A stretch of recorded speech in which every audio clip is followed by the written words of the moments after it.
भगवान की इच्छा से गिरा मोरबी ब्रिज। कंपनी के खिलाफ एफआईआर लिखने में इतना समय क्यों लगा?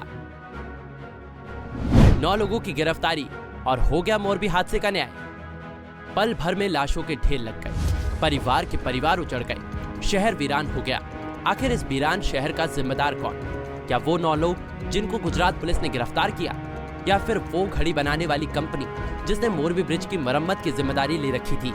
135 लोगों की मौत को कंपनी ने भगवान की इच्छा क्यों बता दिया? क्या भगवान की इच्छा थी इसलिए मोरबी में 135 लोगों की जिंदगियां उजड़ गई? गुजरात के मोरबी में बीते 2 दिनों से घरों में चूल्हा नहीं जला है। हर कोई गम के समंदर में डूबा है। परिवार के परिवार उजड़ गए, हंसते खेलते घर उजड़ गए, और अब 135 लोगों की मौत को भगवान की इच्छा बता देना उन परिवारों के घाव पर नमक छिड़कने जैसा है जिन्होंने मोरबी हादसे में अपनों को खोया। गुजरात के मोरबी में पुल ढहने से 135 लोगों की जान चली गई। अब तक इस सवाल का जवाब नहीं मिल सका कि इस हादसे का जिम्मेदार कौन है।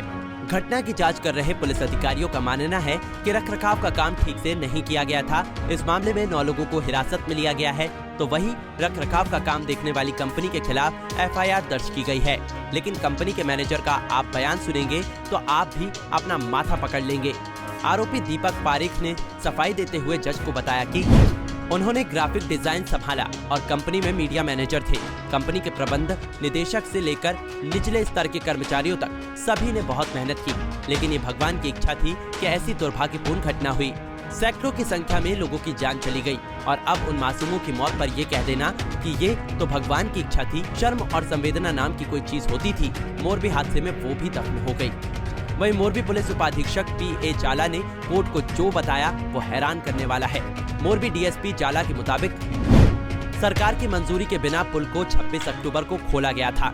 मौके पर कोई लाइफ गार्ड तैनात नहीं किया गया था। फॉरेंसिक टीम की रिपोर्ट के मुताबिक मरम्मत के नाम पर केवल प्लेटफॉर्म को बदला गया था, कोई अन्य काम नहीं किया गया था। पुल एक केबल पर था और केबल की ग्रीसिंग नहीं की गई थी। जहां से केबल टूटी है वहां जंग लगा हुआ था। कब कौन से काम किए गए इसके कोई दस्तावेज नहीं रखे गए। कंपनी के खिलाफ एफआईआर लिखने में इतना वक्त क्यों लगा? पल भर में लाशों के ढेर लग गए, सवालों की बौछार हुई तो आनन फानन में 9 लोगों को गिरफ्तार कर लिया गया, जबकि हादसे की मुख्य वजह कंपनी की लापरवाही सामने आई है। ऐसे में सवाल उठता है कि 2 करोड़ की मरम्मत से चालू हुआ मच्छू नदी पर बना पुल आखिर पल भर में कैसे गिर गया? नगर पालिका ने फिटनेस सर्टिफिकेट नहीं दिया, फिर किसकी सह पर कंपनी ने चालू कर दिया पुल? 100 लोगों की क्षमता, 400 लोगों को टिकट क्यों दिए गए? कंपनी के खिलाफ एफआईआर में इतनी देरी क्यों की गई? कंपनी जब दोषी नहीं तो पुल के पास लगे कंपनी के पोस्टरों को क्यों ढक दिया गया? ये वो तमाम सवाल हैं जो जिनके जवाब अभी तक सामने नहीं आए हैं।